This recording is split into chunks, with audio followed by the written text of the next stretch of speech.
Voilà.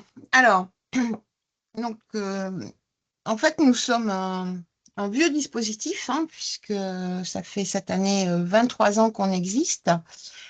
Euh, je pense qu'au préalable, pour comprendre en fait qui on est et pourquoi on est là, je vais quand même faire un petit rappel de ce qu'est la sclérose latérale amyotrophique, hein, puisqu'on a cette particularité en fait de prendre en charge dans l'ensemble de la région PACA les patients atteints de cette pathologie. Et pour comprendre pourquoi on existe, il faut comprendre ce que c'est que cette maladie. Donc, je vais vous rappeler rapidement, vous expliquer rapidement ce que c'est. Donc, c'est une maladie neurodégénérative rare, hein, puisque on a à peu près 7000 cas en France, qui va en fait être le plus souvent sporadique, c'est-à-dire qu'elle va toucher une personne et on ne sait pas trop pourquoi cette personne va développer cette maladie, probablement à la fois ce qu'elle est au niveau personnel et au niveau environnemental. On a quand même des formes familiales, 5 à 10%, et des mutations génétiques qu'on commence à comprendre et à connaître dans les formes familiales. Cette maladie, elle va toucher plus souvent les hommes que les femmes. On dit 3 hommes pour des femmes. Et en moyenne, c'est une maladie qui est plutôt de la deuxième partie de la vie et donc qui va toucher des gens entre 50 et 60 ans, mais avec des patients qui sont parfois beaucoup plus jeunes. Les plus jeunes ont parfois une vingtaine d'années. Et puis, et ça c'est un peu la nouveauté de ces dernières années, des patients qui sont très vieux, donc des gens qui ont plus de 80 ans. Ce qu'il faut retenir en fait, c'est que cette maladie, c'est une maladie évolutive rapide, avec en moyenne une survie, on dit en moyenne en 3 à 5 ans, mais là aussi des très grandes disparités, avec des gens qui peuvent décéder en moins de 6 mois, et puis des gens qui sont là 15, 20 ans plus tard. Donc en fait, quelque chose qui est vraiment différent d'un patient à l'autre. Cette maladie, elle va donc en général laisser les gens intellectuellement cohérents et corrects. En fait, il y a peu d'atteintes cognitives, même s'il y en a quelques-unes. Par contre, au niveau moteur, on va avoir progressivement une atteinte au niveau des membres. Ça peut être en mode de début. On peut avoir en mode de début aussi une atteinte qui va empêcher la parole et la déglutition. Et puis, un mode de début qui peut aussi commencer par l'atteinte respiratoire directement. Et ça, c'est des gens qu'on retrouve souvent en réanimation, parfois déjà trachéotomisés, avant même que le diagnostic soit fait. Donc, ces modes de début, enfin, je vous le dis, hein, ils peuvent être donc différents.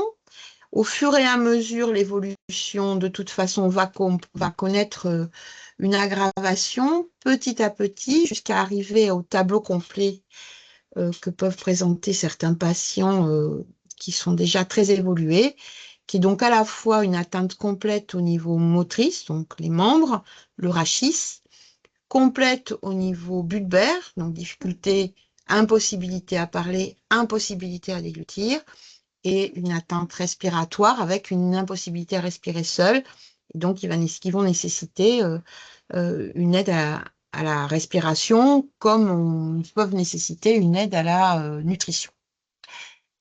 Donc en fait, je vous brosse un peu ce tableau parce que par ces spécificités de cette pathologie, c'est-à-dire à la fois sa rareté, aussi sa rapidité d'évolution, c'est une maladie qui reste toujours difficile à prendre en charge. Jusque dans les années 2000, ce qu'il faut comprendre, c'est qu'en France, en fait, il n'y avait pas grand-chose pour la prise en charge de ces patients. Le diagnostic était fait, et puis souvent les gens étaient renvoyés chez eux, et après, chacun se débrouillait comme il pouvait. Donc, en fin des années 95, il y a des médecins et des patrons de services de neurologie qui ont commencé à s'intéresser à cette pathologie et qui ont commencé à essayer de regrouper les patients dans des consultations multidisciplinaires.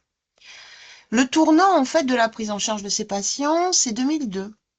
Parce qu'en 2002, sous la pression d'une association qui s'appelle l'ARSLA, Association pour la recherche pour la sclérose latérale amyotrophique et autres maladies du motoneurone, en fait, il y a eu un livre noir et il y a eu une consultation au niveau, en fait, de l'Assemblée nationale Donc c'était quelque chose d'assez important et qui a conduit en fait le ministère de la Santé de l'époque à débloquer des fonds spécifiquement pour mettre en place ce qu'on appelle depuis des centres de référence de la prise en charge des patients SLA.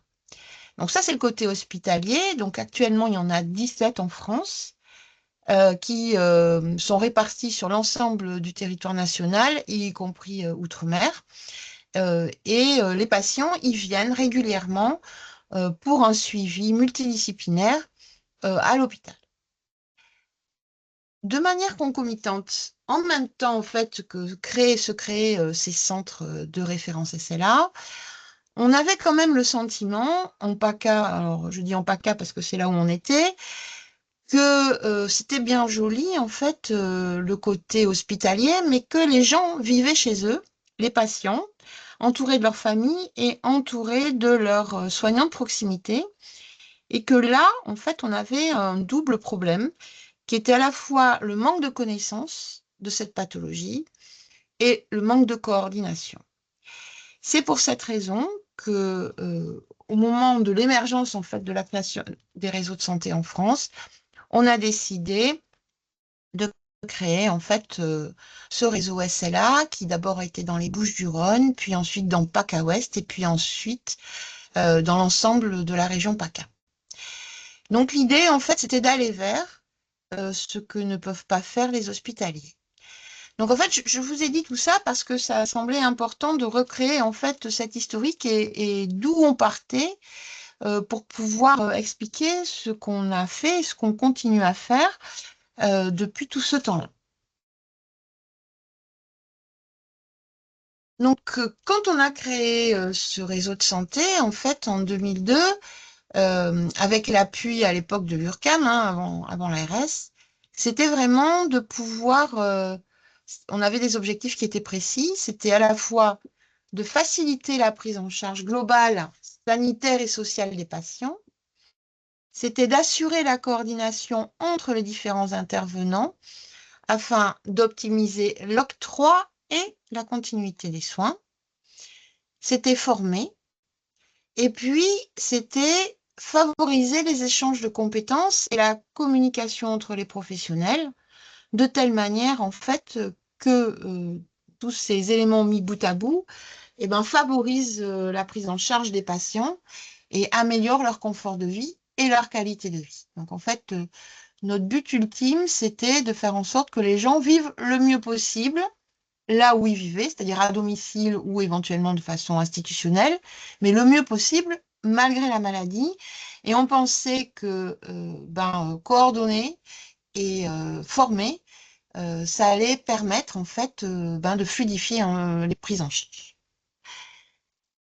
Donc, la prise en charge, finalement, aujourd'hui, c'est quoi?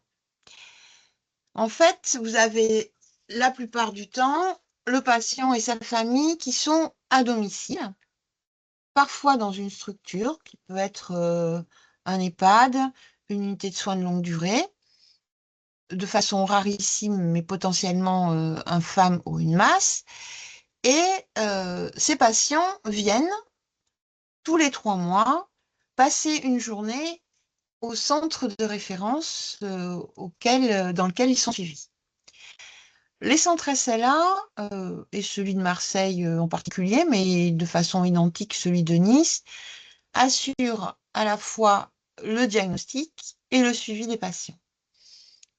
À Marseille, plus spécifiquement, on a la possibilité d'hospitaliser sur des problèmes aigus les patients lors de soit mise en place de gastrostomie, soit mise en place de ventilation, soit des compensations. Euh, à Nice, c'est un peu différent dans la mesure où il y a des services annexes, mais tout est aussi bien suivi. Et ça, c'est le côté hospitalier. Dans chacune des cellules de coordination du réseau, en fait, donc, on est logé à l'intérieur des services qui prennent en charge les patients à l'hôpital. Pour Marseille, c'est à l'hôpital de la Timone et pour Nice, c'est l'hôpital Pasteur. Donc, en fait, chaque antenne, chacune des deux antennes du réseau SLA est au cœur, en fait, de l'hôpital. Donc, notre prise en charge à nous, elle va être d'abord liée à l'adhésion au réseau du patient. C'est-à-dire que on ne peut intervenir que dans la mesure où le patient en est d'accord. Donc, pour ça, on lui demande de signer un document d'adhésion qui est une feuille où il y a quelques données administratives, de nous désigner sa personne de confiance et de nous donner la liste des soignants de proximité qui le prennent déjà en charge à domicile. Donc, à partir de cette adhésion, on va faire une évaluation et on va pouvoir commencer à proposer un certain nombre de choses, que ce soit sur le plan médical, sur le plan social, sur le plan psychologique. En parallèle à l'évaluation du patient, on va prendre lien avec les soignants de proximité pour leur dire qu'on existe et qu'on est à leur disposition. Les soignants qui le souhaitent pourront aussi adhérer au réseau en tant que soignants du coup, ils vont pouvoir bénéficier des éventuelles formations qu'on fait quand on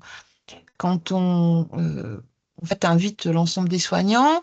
Donc voilà, on va essayer d'être en lien avec eux de façon un peu plus importante. Si les soignants de proximité ne choisissent pas d'adhérer au réseau, ça ne nous empêchera quand même pas d'être en lien avec eux. Et puis le dernier pilier en fait de cette prise en charge de ce patient SLA. Donc d'un côté, vous avez le centre hospitalier, de l'autre côté, vous avez le réseau SLA. Et puis en troisième pilier, vous avez les associations de patients. Donc la RSLA qui est présente avec une antenne sur l'ensemble de la région. Il existe aussi d'autres associations plus petites, souvent au point de départ d'un patient, mais qui peuvent aussi être une ressource donc pour le patient et la famille. Donc cette prise en charge, vous voyez, elle est centrée sur plusieurs choses différentes et tout est complémentaire. Et dans la prise en charge de ces différents patients, en fait, on est en réseau. C'est-à-dire qu'il y a une interaction régulière entre le centre et le réseau.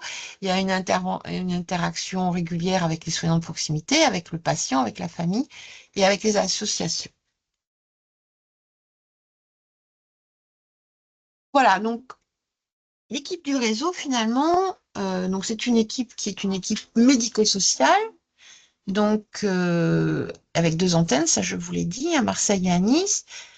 Donc, il y a un médecin coordinateur, c'est-à-dire moi-même, une infirmière sur Marseille et une infirmière sur Nice, une assistante de service social qui, elle, est basée à Marseille et va prendre en charge les patients de l'antenne de Marseille, une assistante de coordination sur Nice, et puis, et ça c'est un outil supplémentaire en fait qui nous est toujours attribué dans le cadre de notre dossier avec l'ARS, c'est qu'on dispose de dérogations tarifaires en fait qui nous permettent de prendre en charge un certain nombre de choses qui ne sont pas prises en charge par la sécurité sociale. Donc, dans les outils que nous avons, on pourra proposer un soutien psychologique pour le patient et ou son entourage.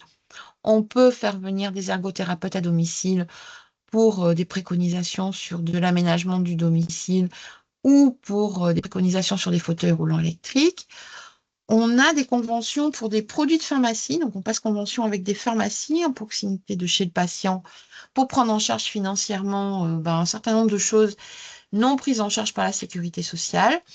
Et on peut aussi, pour les patients les plus lourds et qui ne sont pas en charge, qui ne sont pas en HAD, proposer des astreintes pour des infirmiers libéraux. Alors, qu'est-ce qu'on va proposer aux patients? En fait, qu'est-ce qu'on peut faire dans les outils qu'on a à disposition? Donc, comme vous voyez, c'est assez varié.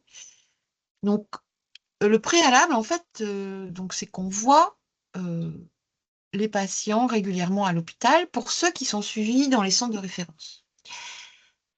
Pour ceux qui ne sont pas suivis dans les centres de référence, qui sont suivis par d'autres professionnels de santé, d'autres hôpitaux, et qui rentrent dans le réseau, ceux-là, on ira les voir à domicile de façon obligatoire. C'est-à-dire que, grosso modo, entre les patients qu'on voit à l'hôpital et les patients qui ne sont pas suivis sur le centre de référence, mais qui sont adhérents au réseau, ceux-là, on va les voir à domicile. On connaît, grosso modo, physiquement, l'ensemble de nos patients.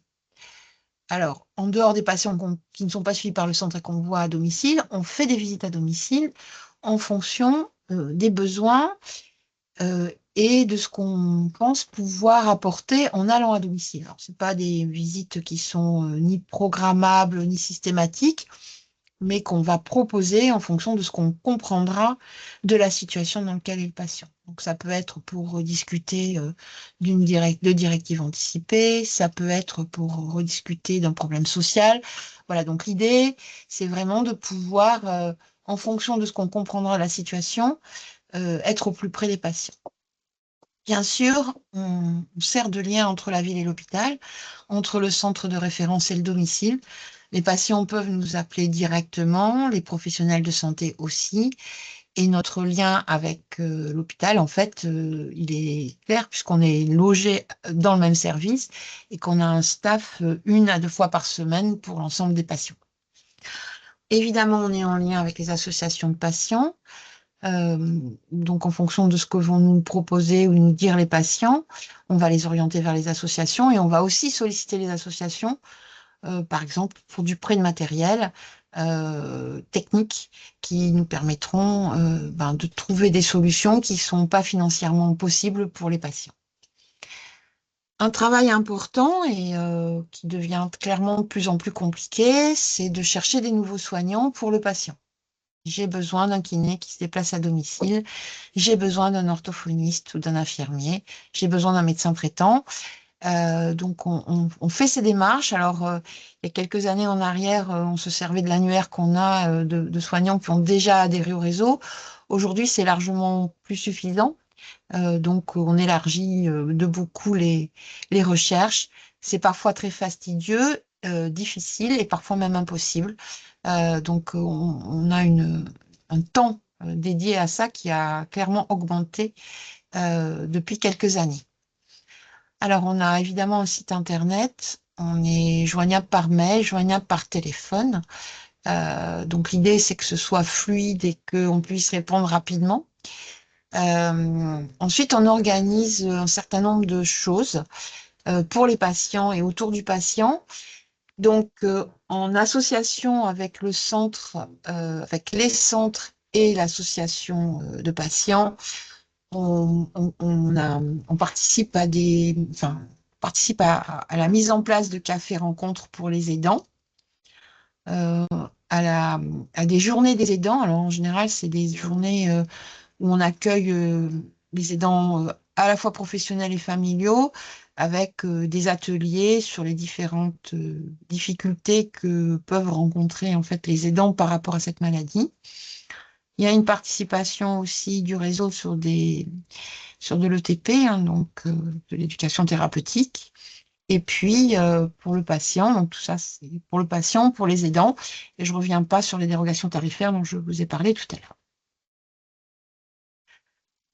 Pour les soignants, on va avoir aussi des moyens qui vont être mis en place. Donc, on a un dossier de soins partagés qui est un dossier papier et qu'on met en place quand il y a plusieurs soignants à domicile et quand il n'y a pas un autre dossier en place, puisque en fait, quand vous avez une HAD, ils ont leur propre dossier, un SIAD, ils ont leur propre dossier. Donc, l'idée, c'est de ne pas faire doublon. En tout cas, c'est quelque chose qu'on peut mettre en place pour essayer de faciliter à la fois la relation entre les différents soignants du domicile et la relation entre les soignants du domicile et la structure hospitalière où vont se rendre les patients, donc le centre de référence par exemple. On a aussi des fiches de recommandation, on a des choses qu'on peut mettre en place, des procédures, et qu'on peut donner en fait aux soignants quand ils le souhaitent. Donc, il y a des fiches pour les kinés, pour les orthophonistes, pour les diététiciens, pour les généralistes, pour les infirmiers. On distribue aussi, en fait, on donne le PNDS, donc le protocole national de soins sur la SLA, et on donne surtout le lien avec le site de la filière nationale SLA, qui s'appelle Portail SLA, et sur lequel soignants ou familles ou patients peuvent trouver des tas d'enseignements. Il y a de la littérature grise, enfin, il y a beaucoup de choses sur tous les travaux qu'on fait depuis maintenant plus de 20 ans sur la prise en charge des patients, quel que soit le niveau de prise en charge, c'est-à-dire que ce soit professionnel, médical, paramédical, sur la manière d'aborder les choses. En fait, il y a beaucoup de choses dans ce site. Il est très riche. On fait aussi des formations interdisciplinaires. Alors, il y a plusieurs types de formations. On a des formations qu'on appelle informelles, en fait, qui sont autour du lit d'un patient, donc à domicile, et avec l'équipe du patient qui est présente. On a aussi des formations un peu plus importantes sur des équipes, une équipe d'une maison de retraite médicalisée, une équipe d'un SAMSA, une équipe, voilà, on va rencontrer l'équipe, pas forcément autour d'un patient, mais pour en fait expliquer ce que c'est que la pathologie, pouvoir les renseigner, répondre à leurs questions. Donc en fait, on intervient aussi auprès des auxiliaires de vie, enfin, qui que ce soit qui nous demande d'aller faire un point sur la pathologie, on répond positivement.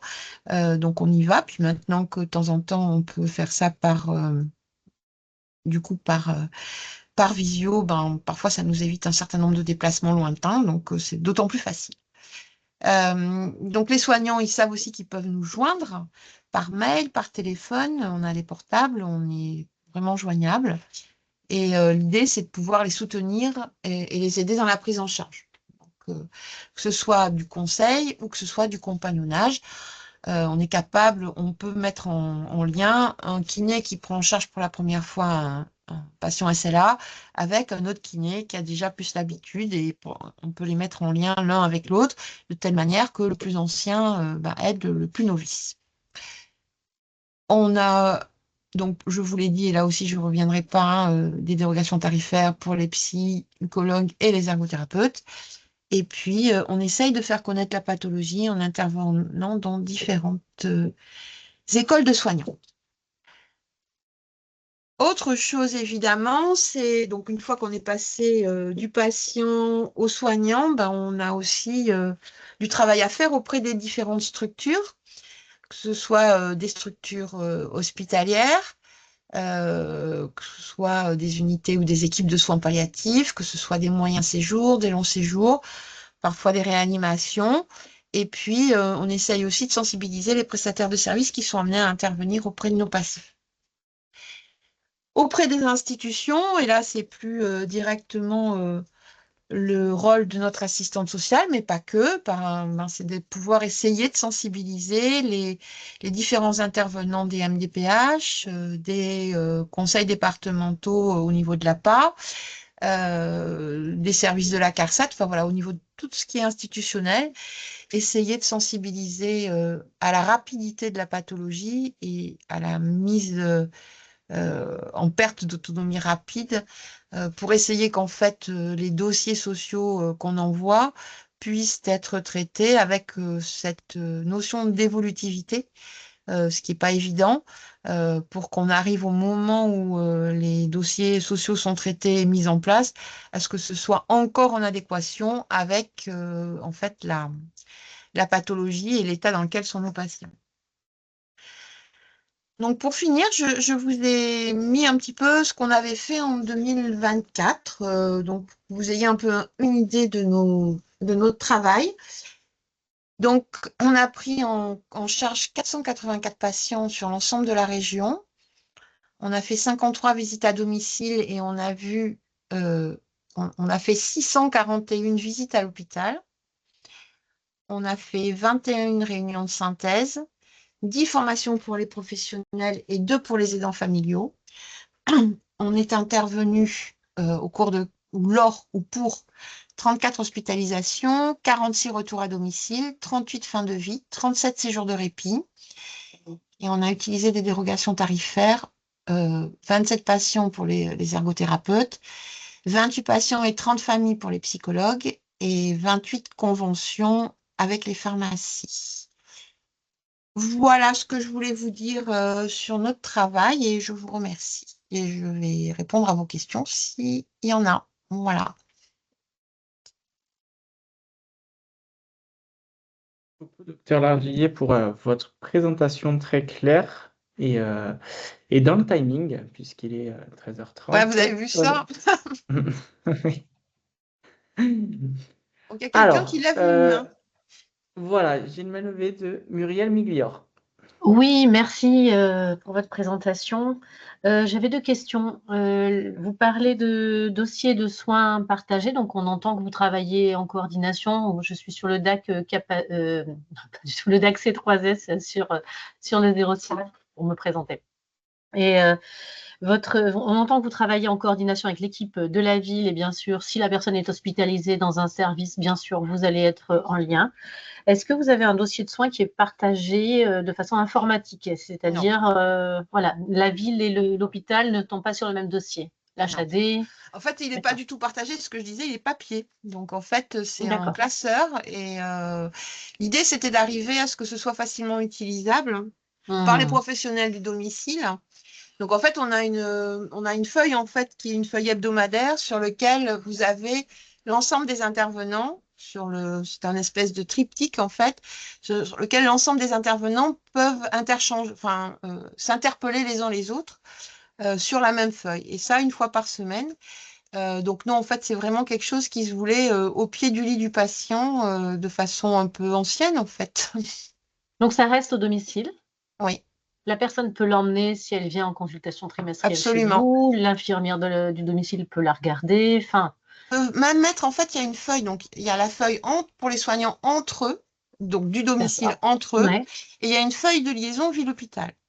Donc, l'idée, d'accord. c'est que ça fasse la navette, c'est-à-dire qu'en fait, l'idée, c'est que les professionnels de proximité puissent marquer leurs observations ou leurs questions ou leurs inquiétudes et que ça soit donné en fait quand ils arrivent sur le centre de référence et que le soir, quand les gens repartent chez eux après leur journée de consultation, il puisse y avoir des réponses à ces questions-là. En fait, c'est comme ça que ça a été pensé. Donc, l'idée, c'est vraiment que ce soit quelque chose avec une réponse rapide. Parce que si vous voulez, sinon, ça veut dire que c'est le médecin traitant et le patient qui vont recevoir le compte-rendu de cette journée. Donc, dans quelques jours après, voire quelques semaines après. Oui. Et on pensait que ça permettait de gagner du temps. Alors, c'est un peu vieux hein, comme manière de procéder. C'est un dossier qui existe depuis longtemps. Du coup, mais ça permet, alors ça fonctionne quand les soignants sont nombreux à domicile. Quand vous avez un médecin généraliste et un kiné ou un orthophoniste, en général, ça marche pas du tout. Par contre, quand vous avez une équipe complète avec des infirmiers, un kiné, un médecin généraliste, enfin des gens un peu impliqués, à ce moment-là, ça marche plutôt pas mal. Les gens, ça leur permet de se... parce qu'en fait, on avait remarqué qu'en fait, souvent, les soignants du domicile ne se croisaient pas ou peu. Donc, c'était un moyen de pouvoir communiquer entre eux sans que ça les impacte au niveau du temps, que ce soit quelque chose de facilité, et même chose pour l'hôpital. Donc, en fait, l'histoire de la vie, l'hôpital, c'est pareil. Si vous souhaitez, on peut quand même voilà, répondre. Et donc, comme le patient repart avec son classeur le soir, ils ont la réponse normalement le lendemain quand ils reviennent. Donc, l'idée, c'était de faciliter les choses. D'accord, merci. J'avais une autre question, c'était concernant les directives anticipées. Est-ce que le réseau peut aider à les rédiger sur les temps où le patient est avec vous? Alors, Qui peut le alors, faire sinon? alors, bien sûr, bien sûr. En fait, si vous voulez, en règle générale, dans un processus dit normal d'évolution de la pathologie, on va commencer, et c'est les professionnels du centre de référence qui vont commencer à parler des directives anticipées à un moment où on comprend que la maladie est en train de basculer vers une possibilité de mise en jeu du vital. C'est-à-dire que ça va être un moment où on va avoir des gens qui vont commencer à être ventilés de façon importante, des gens qui vont commencer à faire des fausses routes de façon importante. Donc, en règle générale, c'est l'équipe hospitalière qui commence à aborder la question. Et l'idée, c'est de commencer à en parler suffisamment tôt pour que les gens aient le temps de réfléchir. Ensuite, c'est souvent un moment aussi, ces moments-là, où on va commencer à parler d'une équipe de soins palliatifs. En particulier pour des gens qui sont très hésitants, qui ne savent pas, pour lesquels on pense que le fait qu'il y ait une équipe de soins palliatifs de proximité qui puisse venir rediscuter les choses, réexpliquer les choses, ça peut être important. Nous, on intervient parce que parfois, on a créé du lien avec les patients, parce qu'il y a des patients qu'on connaît depuis des mois, voire des années. Et quand on pense que le fait d'aller à domicile pour rediscuter les choses, c'est aussi une possibilité. Et parfois, ça sert aussi on sert aussi de témoin quand les gens ne peuvent pas écrire tout seuls. Ça permet que ce soit un de nous ou une de nous qui serve aussi de co-signature sur les directives anticipées. Donc en fait, oui, on peut en parler. Oui, on n'est pas les seuls à en parler, mais c'est vrai que quand les choses se passent sans urgence et que, enfin, dans un déroulé, je dirais, habituel de la maladie, on aime bien que ce soit d'abord les hospitaliers qui commencent à parler de directives anticipées et que ce soit du médical dans un premier temps, vraiment. Merci.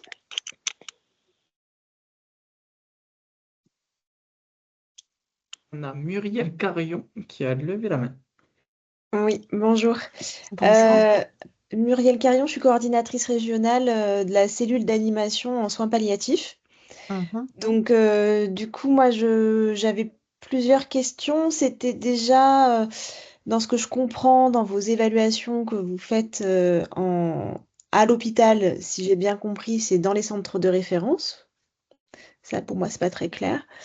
Et quand vous allez à domicile, c'était de savoir, quand vous parliez de propositions médicaux, psychosociales par rapport à la situation du patient et de son entourage, c'était aussi savoir si vous faisiez des liens, moi, si vous envoyiez des comptes rendus au médecin traitant, hormis votre dossier papier qui était au domicile, en fait, s'il y avait un appel, s'il y avait des concertations qui pouvaient être faites collégiales Bien avec sûr. la ville. Voilà, c'était. Alors, Donc, après, donc j'ai d'autres questions, mais. alors, donc en fait, effectivement, on voit souvent, enfin, les patients qui sont suivis en centre de référence, c'est souvent des patients qu'on va voir à l'hôpital parce qu'on est logé là et qu'ils sont au bout du couloir, qu'on est nous au bout du couloir. Donc en fait, c'est une facilité. Pour ces patients-là, néanmoins, quand on pense que ça a du sens d'aller à domicile, on y va aussi. Après, ce que je disais, c'est que là où on va systématiquement à domicile, c'est quand les patients ne sont pas vus dans les centres de référence, c'est-à-dire qu'ils ne sont pas là où on est nous. Donc, ceux-là, on va les voir systématiquement pour faire leur connaissance. Quand ils rentrent dans le réseau, on va aller les rencontrer. Je disais ça pour dire qu'en fait, finalement, ces patients, on les connaît quasiment tous physiquement. On les a tous rencontrés en vrai, en chair et en os, au moins une fois. Ensuite, quand on fait des visites à domicile, on peut être amené, alors on sollicite pas, alors en général, on essaie quand même de solliciter les gens en proximité. Donc que ce soit le médecin généraliste, l'infirmier, le kiné, etc. Donc ça, c'est pour des visites, je dirais, d'évaluation de base. Après, quand on rentre dans le dur et que on est sur des questions autour ce patient va pas bien, il y a des discussions.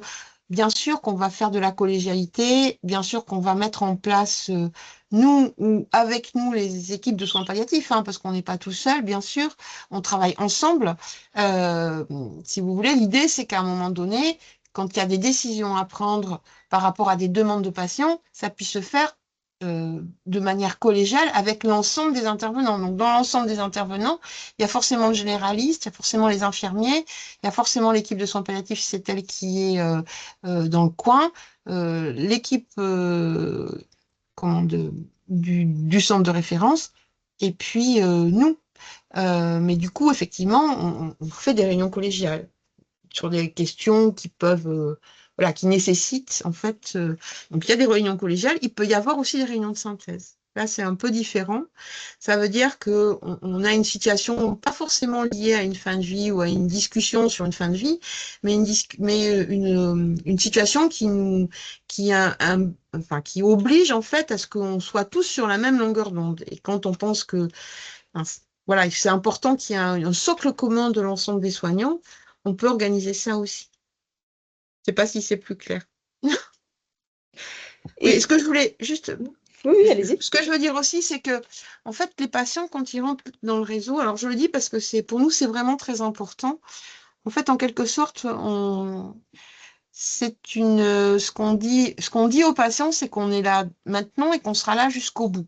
C'est-à-dire que, quelles que soient les équipes qui vont intervenir au fur et à mesure, on se mettra plus ou moins en retrait en fonction, parce qu'on n'a pas intérêt à faire doublon, mais on lâche pas l'affaire. Ce que je veux dire, c'est que les patients, sauf s'ils ne le souhaitent plus, en tout cas, font partie du réseau jusqu'à la fin. Et en fait, donc c'est important pour nous de continuer à avoir des retours, un fil qui nous permettent de continuer à les accompagner, même si c'est un peu en retrait. Voilà.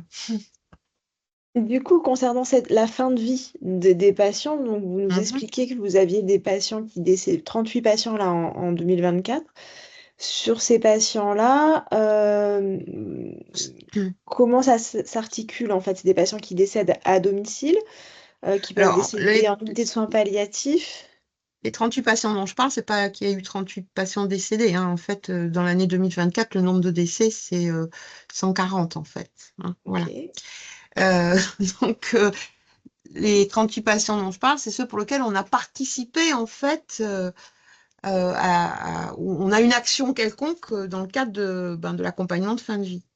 Donc, ça veut dire que la plupart du temps, c'est sur des visites à domicile qu'on a faites, c'est sur la gestion, l'organisation ou la participation à des réunions collégiales, c'est parfois avec des équipes de soins palliatifs, avec en fait un ensemble de choses. Donc, c'est ceux pour lesquels on a eu une action où on les a fait rentrer dans une unité de soins palliatifs. Enfin, voilà, une action, voilà, mais c'est pas l'ensemble des patients. Il y a des patients pour lesquels on s'est donc, si on avait si peu de décès, ça serait bien, mais on est beaucoup plus que ça. Et une dernière question, au niveau de votre fonctionnement, au niveau des propositions que vous faites quand vous allez faire votre évaluation et dans tout le parcours, ben, tout au long de la prise en charge du patient, est-ce que vous avez, alors bon, ça c'est une dérive de ma casquette de soins palliatifs, mais est-ce que vous mettez en place ce qu'on appelle des prescriptions anticipées, par exemple, par rapport à une potentielle évolutivité de votre patient? Est-ce que quand dans cet aspect de conseil et de compagnonnage des équipes, dans votre regard spécialiste de cette maladie? Alors, en fait, alors, on peut le faire, on l'a fait, ça nous est arrivé de le faire, hein, donc de mettre en place des prescriptions anticipées, des protocoles anticipés aussi, pour les infirmiers libéraux, enfin voilà, comment je fais pour la famille, hein, si jamais il y a une détresse aiguë, qu'est-ce que la famille fait, voilà. Donc en fait, c'est des choses qu'on fait. Euh, Encore une fois, l'idée, c'est pas faire doublon avec les équipes de soins palliatifs. Donc parfois on le fait parce qu'il y a une espèce d'urgence qui s'est mise en place et que on est là alors que l'équipe de soins palliatifs, elle met parfois du temps à être en place, le temps du dossier, du traitement du dossier, de la connaissance du patient. Mais l'idée, c'est pas de faire doublon. Donc quand il y a une équipe de soins palliatifs, on laisse ça à l'équipe de soins palliatifs. C'est pas nous qui faisons. Mais ça, on est potentiellement, oui, amené à le faire. Mais pas, ouais, je vous dis vraiment, donc quand on n'a pas de relais en proximité. Parce que, comme vous avez pu le voir, on a un grand territoire, qu'on est 5, et que donc, à un moment donné, quand il y a besoin d'avoir une présence de proximité, il faut qu'on puisse appuyer sur des équipes qui sont là en proximité, ce qu'on ne peut pas faire. C'est-à-dire que nous, on peut y aller une fois, on peut y aller 2 fois, mais on ne peut pas être en même temps à Briançon et à Toulon. On ne peut pas être en même temps à Draguignan et à Marseille. Donc, si vous voulez, l'idée, c'est c'est aussi de faire en sorte que on mobilise les équipes de soins palliatifs suffisamment tôt pour qu'ils aient pu faire la connaissance du patient, que ça puisse être aussi un chemin avec lesquels ils puissent accompagner le patient.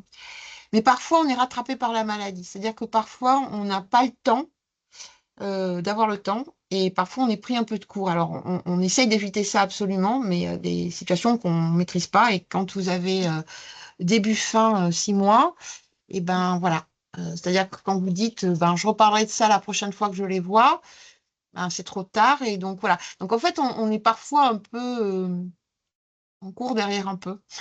Et dans ce cas-là, effectivement, on fera ça. On fera, on mettra en place les médicaments, les protocoles pour les soignants, de proximité, etc. Bien sûr. Donc moi, j'entends quand même une forte collaboration avec les équipes mobiles de soins Oui. palliatifs territoriales qui se déplacent au domicile Mhm. pour la majorité de vos patients, en fait. Dans la mesure quand la temporalité de Oui, alors l'évolution vous le permet. c'est pas la majorité des patients parce que en fait enfin, dans cette maladie vous avez des gens qui meurent brutalement, c'est pas prévu. Enfin il y a des gens qui vont, mais ils sont, enfin dès on pense que que c'est nécessaire et dès que le patient est en capacité d'entendre ça, parce que c'est aussi ça qui parfois pose problème, bien sûr, on fait appel aux équipes de soins palliatifs. Si vous voulez, la difficulté dans cette pathologie, c'est la rapidité d'évolution et l'évolution. Et donc, il faut qu'on puisse saisir le moment où c'est entendable pour le patient. Et enfin, je vous dis ça pour les soins palliatifs, mais on a parfois la même histoire pour le fauteuil roulant, si vous voulez. On est à un moment donné où il faut qu'on puisse faire en sorte que le patient il puisse adhérer à ce qu'on va lui proposer, et donc ils sont en capacité d'entendre sans que ça soit trop traumatisant, que ce soit une effraction trop importante dans sa vie. Et donc c'est vraiment ce moment-là qu'il faut saisir. Et parfois, ben, on est trop court. On a aussi des patients qui, parfois, ne veulent pas, ne peuvent pas, et ils vous disent, vous me parlez de soins palliatifs, vous en avez parlé une fois, je ne veux plus jamais que vous m'en parliez. Enfin, on a aussi ça, hein. Non, enfin, il y a des écrits et des recherches qui ont été faites qui disent que 40% des patients avec une SLA ne font pas de directive anticipée, ne les rédigent pas. Ils ne veulent pas ou ne peuvent pas. Donc, si vous voulez, on fait aussi avec cette réalité-là. Alors parfois c'est un peu frustrant parce que les équipes de soins palliatifs ont parfois l'impression d'arriver un peu tardivement. Mais parfois on n'a pas d'autre choix que de les faire arriver au moment où c'est entendable pour le patient. Merci. Merci. On a une question de Sandrine Leport. Votre micro est coupé. C'est bon. Alors, normalement, vous devriez m'entendre. C'est bon. C'est bon, Oui. super. Du coup, moi, ma question concernait plus l'entrée. Il n'y a plus d'écho? Si, on vous entend. Ok, ma question concernait plus l'entrée. Est-ce que si un patient n'est pas suivi à la Timone ou à Nice, les SIAT peuvent vous interpeller pour intervenir au domicile d'un patient? Absolument. En fait, c'est pour cette raison que je vous disais que les patients qui n'étaient pas suivis dans les centres, on allait les voir à domicile. C'est qu'en fait, tout le monde peut parler de nous. Nous, en fait, les critères d'inclusion, c'est j'ai une SLA, éventuellement une SLP, et j'habite en PACA, quel que soit l'endroit où je suis suivie. Donc, évidemment, on a des patients qui ne sont pas suivis par les centres de référence, ou on a des patients aussi qui sont suivis par le centre de référence de Montpellier, par exemple, en particulier le haut de la région, c'est-à-dire à partir de Arles, et parfois le Vaucluse, où vous avez des gens qui vont sur l'équipe de Montpellier, qui est un centre de référence, mais qui n'est pas ni Marseille ni Nice. Et puis, dans le Var, par exemple, on a un certain nombre de patients qui sont suivis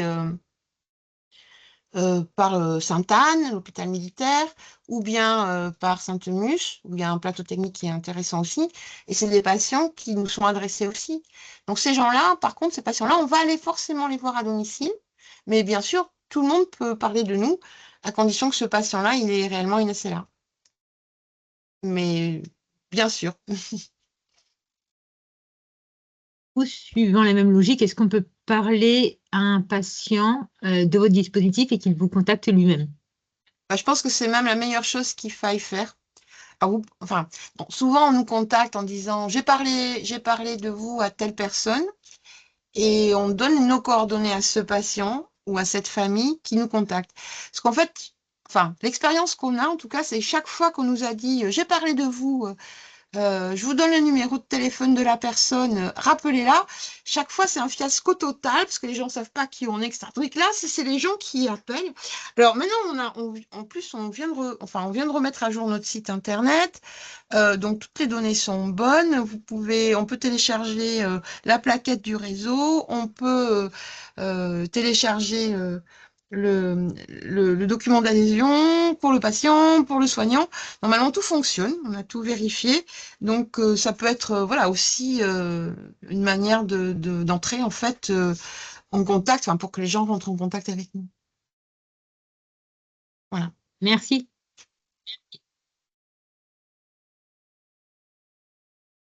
Est-ce qu'il y aurait d'autres questions? Alors, peut-être en attendant d'autres questions, j'avais une question. Je vous fais part d'une question qui est issue du questionnaire d'inscription. Et la question est la suivante. Donc, existe-t-il une articulation entre SLA et les DAC dans le cadre d'accompagnement de parcours complexes, notamment la recherche de kinés, d'infirmiers ou autres? Et est-ce que il vous arrive de faire appel aux DAC de la région? Alors, en fait, l'idée, c'est plutôt que, enfin, alors, ça peut arriver, on peut travailler avec certains DAC. En général, c'est pas nous qui rentrons en contact avec les DAC, c'est plutôt les DAC qui rentrent en contact avec nous et on souhaite que ce soit le cas. Quand il y a des patients SLA, ça semble important qu'en fait, il y ait cette mise en relation avec nous parce qu'en fait, ben, par rapport à cette pathologie, je pense que c'est important qu'on soit dans la boucle, en fait, parce qu'on a cette expérience que probablement les autres n'ont pas. Et ensuite, c'est vrai que quand il y a un DAC qui est en place, et je pense en particulier du côté peut-être des Alpes ou dans des choses un peu dans des endroits où où c'est un peu plus compliqué, où on est moins proche, on travaille avec eux, oui, bien sûr. C'est pas, enfin nous on fait pas appel au DAC pour rechercher un kiné ou un orthophoniste. On essaye de le faire nous-mêmes, si vous voulez. Ça fait partie de notre boulot, à nous aussi. Et surtout, on essaye de privilégier, même si ça devient, je vous l'ai dit tout à l'heure, de plus en plus compliqué, des gens pour lesquels il y a une certaine, qui ont déjà une certaine expérience de la prise en charge. Donc, qui ont des soignants qui ont déjà eu un patient assez là. Et en fait, dans le lien qu'on fait avec ces recherches, on ne donne jamais de liste à personne. C'est-à-dire que nous, on cherche des soignants jusqu'à ce que on ait un accord de principe. Et à ce moment-là, on donne le nom du soignant au patient ou à sa famille. Donc, on ne donne jamais une liste de soignants. Et du coup, ça nous permet aussi de dire à ce soignant qui accepte de prendre en charge un patient SLA qu'on est là. Donc, en fait, c'est pour cette raison que c'est important qu'il y ait du lien qui se crée directement, si vous voulez.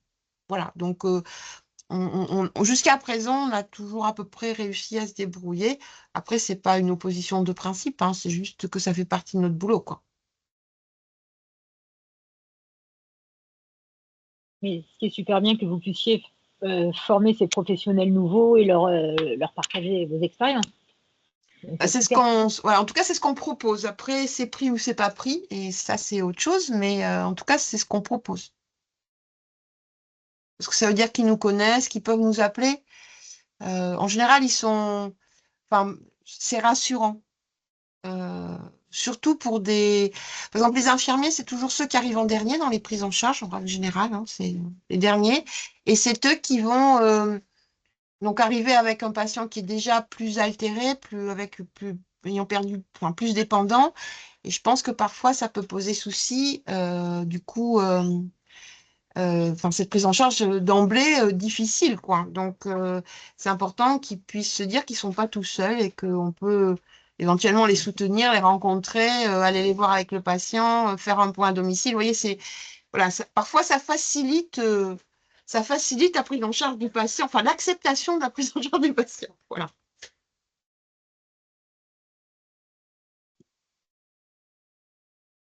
Travaillons avec une question.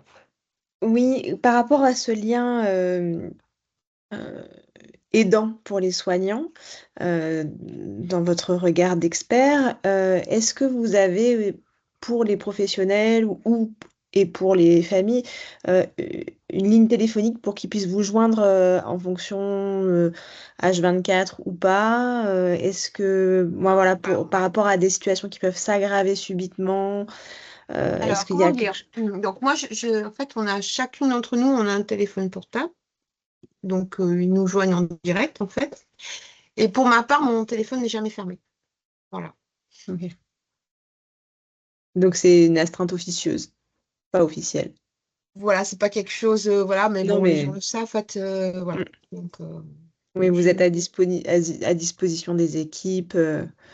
l'idée, effectivement, c'est que, en général, enfin, quand je suis appelée sur des moments ou des jours difficiles, c'est que c'est jamais pour rien, quoi. Donc, voilà.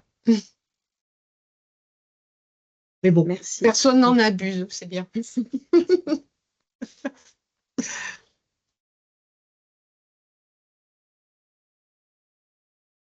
Est-ce qu'il y aurait d'autres questions?